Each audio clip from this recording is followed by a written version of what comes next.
Bayangin waktu kamu 15 tahun dan lagi bosan main video game. Sebagai gantinya, untuk ngisi waktu, kamu putusin untuk menekuni hobi lamamu, melacak kota-kota suku Maya yang hilang. Kamu sudah tahu kalau ada sejumlah peradaban kuno yang membangun satu kota penuh berdasarkan konstelasi, jadi kamu mau ngecek apa itu juga dilakukan bangsa Maya. Kamu nemu buku tentang konstelasi yang diyakini oleh para suku Maya. Terus, kamu buka Google Maps dan memetakan setiap kota kuno Maya yang sudah ditemukan sampai saat ini. Kamu mulai melihat informasi ini benar-benar cocok dan benar, kota-kota besar Maya kuno mewakili bintang-bintang paling terang dan terbesar dari konstelasi Maya. Oke, makin menarik aja nih. Kamu berhasil memetakan lebih dari 100 kota kuno, tapi tiba-tiba kamu lihat ada yang aneh. Ada suatu area di semenanjung Yucatan, Meksiko, di mana para arkeolog telah menemukan 2 kota Maya. Tapi di peta konstelasi ada 3 bintang. Apa ini artinya di dekat sana ada kota yang hilang dan menunggu untuk ditemukan? Mungkin menurutmu ini terlalu ngayal, tapi sebenarnya ini kisah nyata loh. Kisah tadi terjadi pada seorang remaja Kanada bernama William Gathery. Bocah itu dikenal jenius di bidang sains dan bahkan pernah menang penghargaan untuk teori konstelasi yang kami kisahkan barusan. Ketika melihat kota ketiga hilang dari konstelasi ke-23 yang sedang ditelitinya, dia mulai menjelajah internet untuk mencari citra satelit yang bisa membantu dia memecahkan misteri ini. Dia meneliti foto-foto NASA, JAXA yaitu perusahaan satelit berbasis di Jepang, dan Google Earth. Foto-foto ini masih belum cukup untuk menjawab pertanyaannya, jadi dia menghubungi seorang teman di lembaga antariksa pemerintah Kanada, Canadian Space Agency. Temannya ini memberinya citra satelit tercanggih yang bisa ngasih dia jawaban yang sedang dia cari-cari. Menurut foto-foto itu, ada satu area persegi luas pas di perbatasan antara Meksiko dan Belize yang mirip puing-puing sebuah kota. William membawa foto-foto itu ke ahli penginderaan jauh, Dr. Armand LaRocque dari University of New Brunswick. Para ahli meneliti foto-foto itu secara menyeluruh dan menyimpulkan kalau area itu bisa menampung 30 bangunan dan bahkan sebuah piramida besar. Komunitas ilmiah dan arkeologi sangat tertarik dengan temuan bocah 15 tahun ini. Apa mungkin ini benar? Sedikit latar belakang nih. Kota-kota Maya yang hilang mulai digali di pertengahan abad ke-20. Sejak itu, puing-puing berbagai kota seperti Tikal, Palenik, dan Uxmal ditemukan kembali. Suku Maya adalah salah satu peradaban pra-Kolombia yang tinggal di Amerika. Mereka mulai mendiami area itu sejak tahun 1500 sebelum Masehi. Para ahli percaya, di masa jayanya, peradaban Maya mencakup lebih dari 40 kota dengan populasi jutaan orang. Wah, banyak juga ya! Dan kota-kota mereka menarik sekali. Peradaban mereka membentang melintasi semenanjung Yucatan, Meksiko, Guatemala, dan Belize. Sumber utama penghidupan mereka dari pertanian, jadi mereka membangun sistem irigasi kompleks di kebanyakan kota. Mereka membangun sederet bangunan upacara, piramida, alun-alun, dan bahkan lapangan untuk main bola.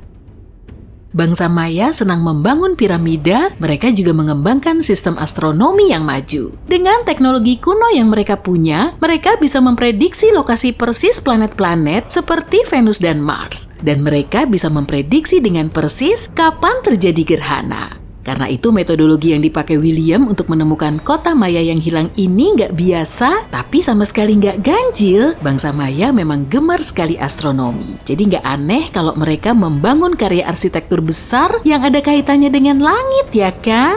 Dan mereka bukan yang pertama melakukan ini loh. Ada cabang Egiptologi yang khusus menyelidiki bagaimana piramida Giza dibangun sejajar dengan rasi Orion. Artinya tiap piramida sengaja dibangun agar segaris dengan salah satu bintang besar di sabuk Orion.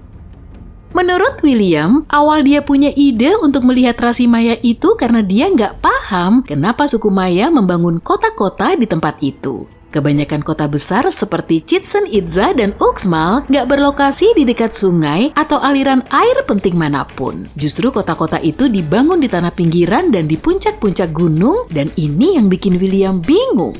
Perkiraannya, mungkin ini ada kaitannya dengan astronomi. William menamakan kota yang baru ditemukannya itu Mouth of Fire atau Mulut Api. Mirip aku. Dia bahkan memenangkan penghargaan atas kerja kerasnya, tapi teorinya ini sangat diperdebatkan dalam komunitas arkeologi dan banyak ahli suku Maya berusaha membantah temuan William.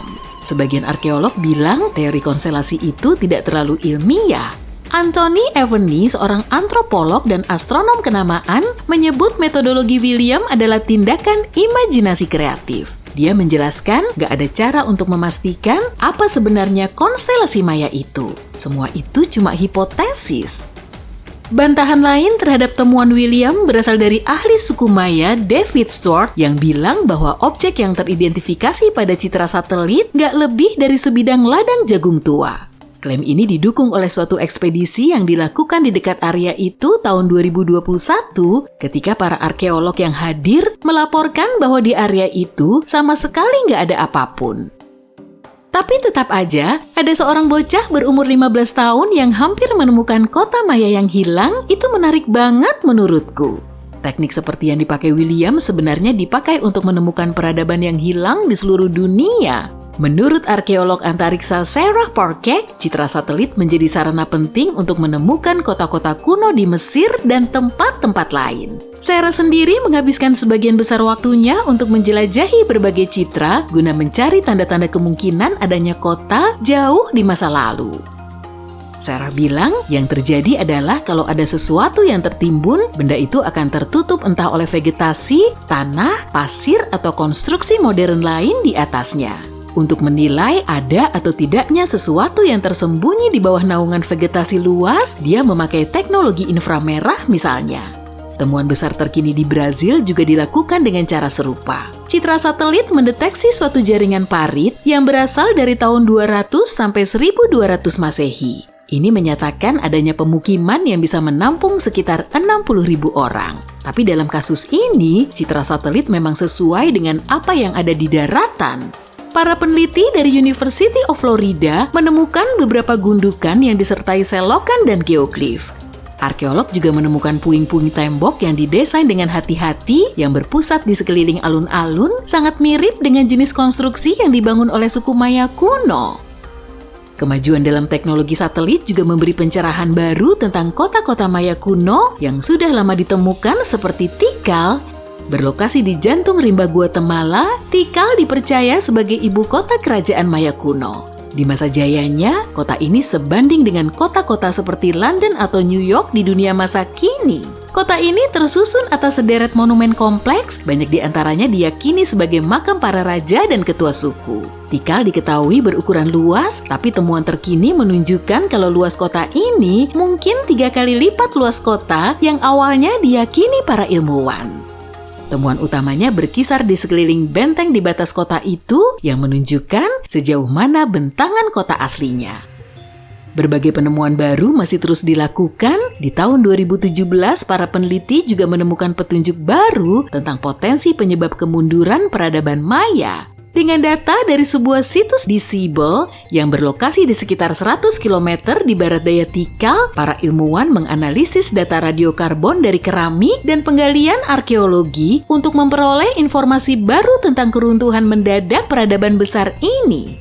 Informasi ini menunjukkan alih-alih keruntuhan tiba-tiba, kemungkinan besar bangsa Maya hancur karena gelombang ketidakstabilan sosial dan krisis politik. Kejadian ini diyakini telah menghancurkan pusat-pusat kota Maya dan mulai mengakibatkan populasi suku Maya yang tercerai-berai.